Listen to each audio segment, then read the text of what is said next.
In 2024, a journalist walked through the ruins of an institutional campus in Waltham, Massachusetts. The buildings were crumbling, graffiti covered the walls, and scattered across the floors, stomped on, spray-painted, soaked in rain, were thousands of confidential patient records. There were psychiatric diagnoses of children, names that were never supposed to be public, left there in the open for nearly a decade. This campus was once the most important institution for disabled people in the Western Hemisphere.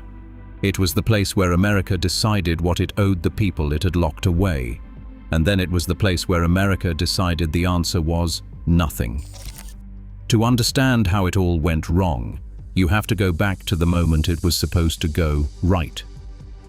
In 1846, the governor of Massachusetts appointed 3 commissioners to study a question most Americans had never seriously considered. What, if anything, could be done for people with intellectual disabilities? The conventional wisdom was simple. These individuals could not learn, they could not improve, they were beyond help. One of those commissioners was a man named Samuel Gridley Howe. He had already founded the Perkins Institute for the Blind. His wife, Julia Ward Howe, would go on to write the battle hymn of the Republic. When Howe studied the conditions facing disabled people in Massachusetts, what he found horrified him.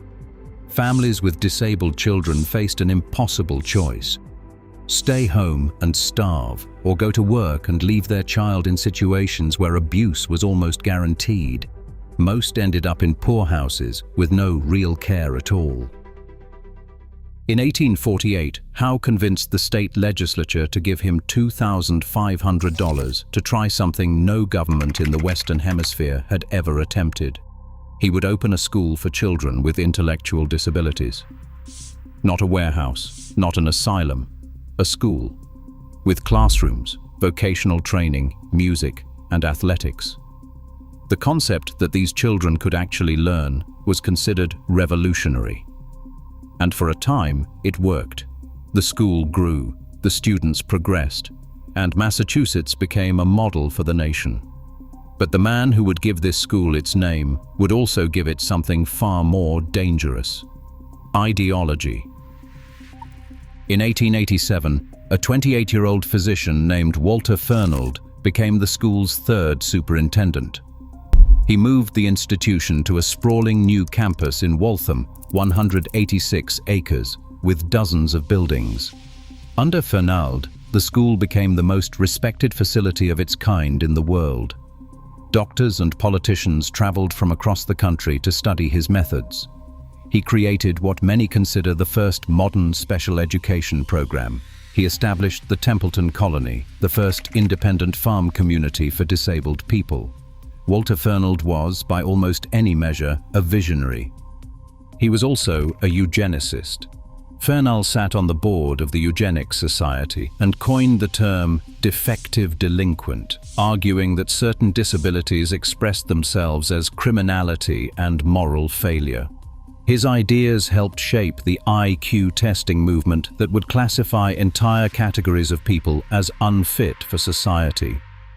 Under the influence of eugenics, the mission of the school changed completely. It was no longer about teaching disabled children to live in society. It was about protecting society from them. The school began admitting anyone deemed undesirable, including orphans, runaways, truants, and children from poor families who had nowhere else to go. The Boston Globe would later estimate that up to half of all the people confined at Fernald had IQs in the perfectly normal range. They were not disabled, they were simply unwanted. If you have heard of institutions like this one, you might think you already know what happened next. But most people have no idea that the eugenics movement shaped institutions across America for decades, and many of those buildings are still standing. If your community has one, or if this history is new to you, drop a comment below. But this particular institution has a secret the public would not learn about for another 40 years. Here is the part of the story that still baffles historians. In the final decade of his life, Walter Fernald reversed course. He fought against the very segregation he had championed. He rejected IQ tests. He argued for community-based care and outpatient clinics. He tried to undo the damage. But by the time Walter Fernald died in 1924, the ideas he had spent decades spreading had already embedded themselves too deeply to pull back. More than 200,000 people would eventually be locked away in institutions modeled on the one that now bore his name. By the 1940s, the school that Samuel Gridley Howe had founded with such hope had become something unrecognizable. The new superintendent, Ransom Green, openly stated that he needed a population mix of at least 30% so-called morons to keep the institution operating. The reason was simple. The school depended on their unpaid labor. Children made tools, brooms, brushes, and furniture. They did laundry for 52 buildings.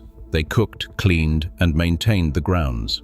The state saved enormous amounts of money by keeping capable children locked inside and working for free. There were powerful financial incentives to never let them go. When World War II began, roughly 16% of the staff left to serve overseas. Their replacements had little or no experience. Dormitories held 36 children each, supervised by a single attendant.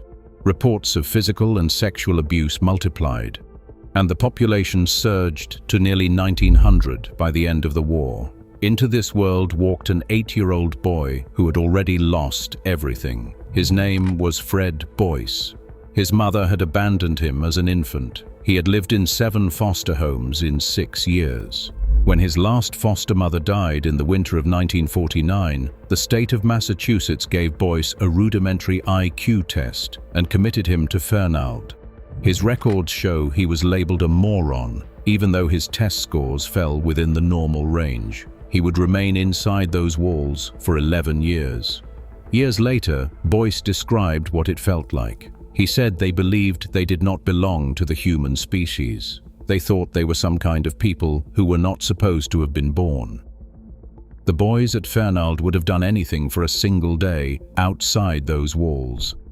And someone was counting on exactly that. In the late 1940s, 2 of the biggest names in breakfast cereal were locked in a battle for market dominance. Quaker Oats and Cream of Wheat competed for the loyalty of American families. Quaker Oats worried that plant-based cereals like oatmeal might inhibit the absorption of iron, which would have been devastating for the company. The company wanted scientific proof. Quaker Oats partnered with the Massachusetts Institute of Technology. A nutrition professor named Robert Harris designed a series of experiments. They received additional funding from the National Institutes of Health and the United States Atomic Energy Commission. All they needed now were test subjects who could not say no. The researchers created the Science Club at Fernald. Boys between the ages of 10 and 17 were recruited with promises of special privileges, extra food, larger portions at meals, parties, Mickey Mouse watches, hop-along Cassidy mugs, and the thing the boys wanted most of all, trips outside. Boat rides, outings to Boston Red Sox baseball games. One former member named Charles Dyer was 7 years old at the time. He later testified that they gave him a Mickey Mouse watch and made him feel special. Fred Boyce later said, "Conditions inside Fernald were so brutal that if the researchers had offered arsenic in exchange for a trip to a ball game, his hand would have been up." What the parents were never told is what makes this story so disturbing. The superintendent sent families a letter describing a special nutrition program. It mentioned the Science Club. It promised the children would receive a well-balanced diet.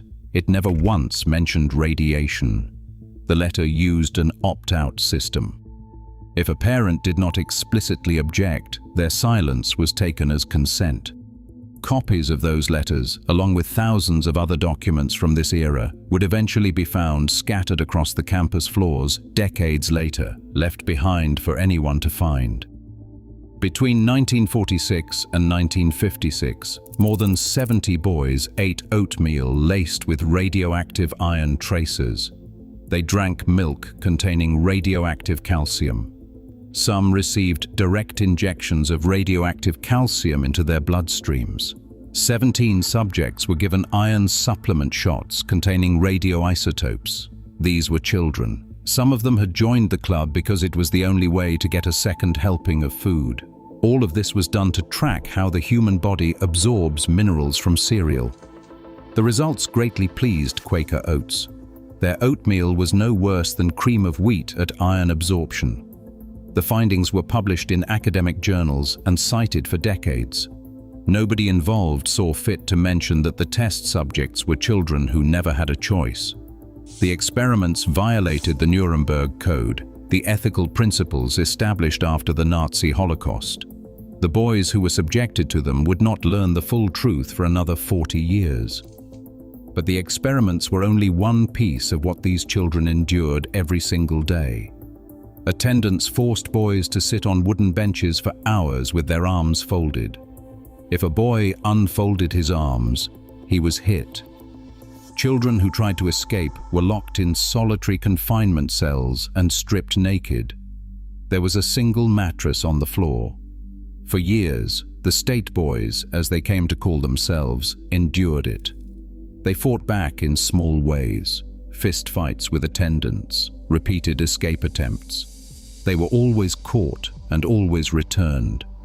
But each time they made it outside those walls, they proved something to themselves. They were capable. They did not belong here.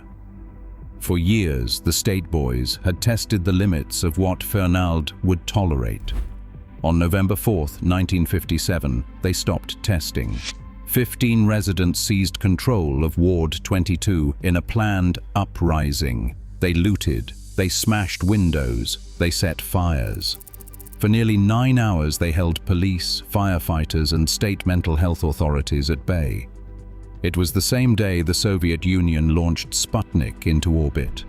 While the world looked up at the sky and saw the future, inside Fernald, a group of boys who had been told they were less than human were fighting to prove otherwise. The rebellion was crushed. 15 boys were hauled off to Bridgewater State Hospital. Some of them would languish there for years without schooling. But the state could no longer pretend that the people inside Fernald were content to stay there. The boys who survived Fernald eventually built lives on the outside. For more than 3 decades, they tried to put what happened behind them.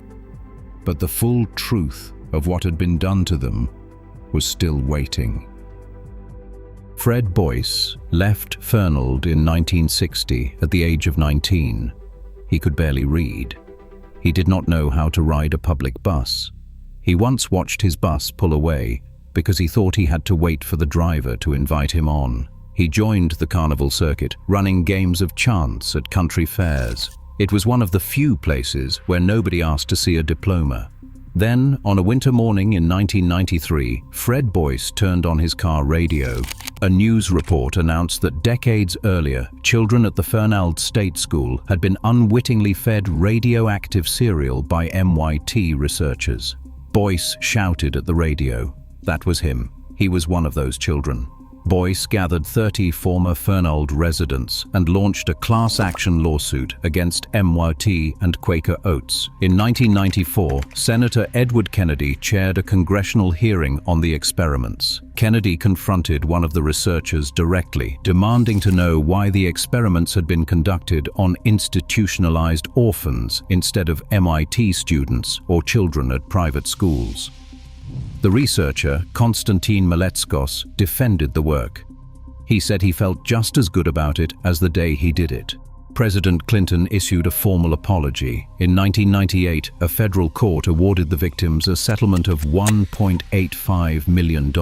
But Boyce's real fight was never about the money. He wanted the word moron removed from his state records. He wanted an apology for his stolen childhood. Massachusetts refused, citing privacy laws that ironically made it harder to correct the records than to abandon them. He never received his apology. Fred Boyce died in 2006.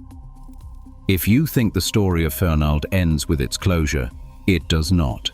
And what happened to this place after everyone left may be the hardest part to forgive. A class action lawsuit in the 1970s forced dramatic reforms at Fernald. A federal judge declared conditions second to none anywhere in the world by 1993. But political winds shifted. Governor Mitt Romney ordered the school closed in 2003. The last resident was discharged on November 13, 2014. The city of Waltham purchased the property for $3.7 million and signed an agreement pledging historic preservation and site security.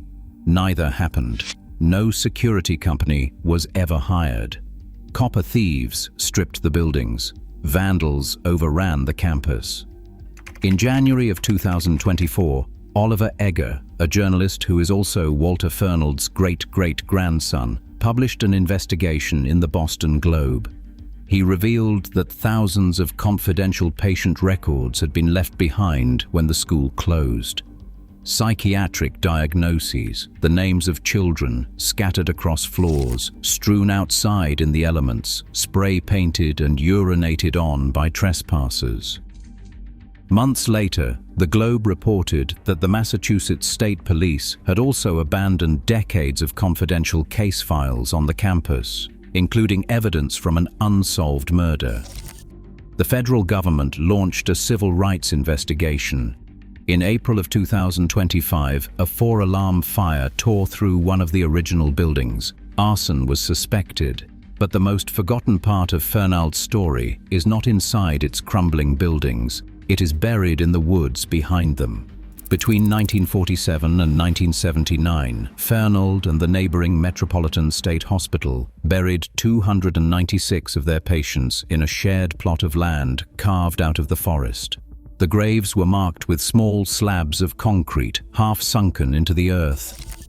Each one bore a single letter and a number, C for Catholic, P for Protestant, and then a number for the order in which they died. No names, no dates, no indication that a human life had ever existed. A historian named Alex Green, working with high school students from a nearby academy, eventually identified every single person buried there. Their research uncovered death records that told stories the institution never wanted told. Children scalded to death in showers. Patients who choked on food with no one watching. An 8-year-old boy named George Barros, who fell from his wheelchair, fractured his skull, and died. In 1986, workers discovered 2 preserved human heads in Fernald's pathology lab. They were buried in this cemetery. One family spent 50 years not knowing where their loved one was laid to rest. Today, the city of Waltham is building an amusement park on the Fernald property, skating rinks, an amphitheater, mini-golf. Former residents like Reggie Clark, who lived at Fernald in the 1960s, have asked why no one consulted them. The institution that pioneered care for disabled people in America cannot even manage to honor the people who lived and died within its walls.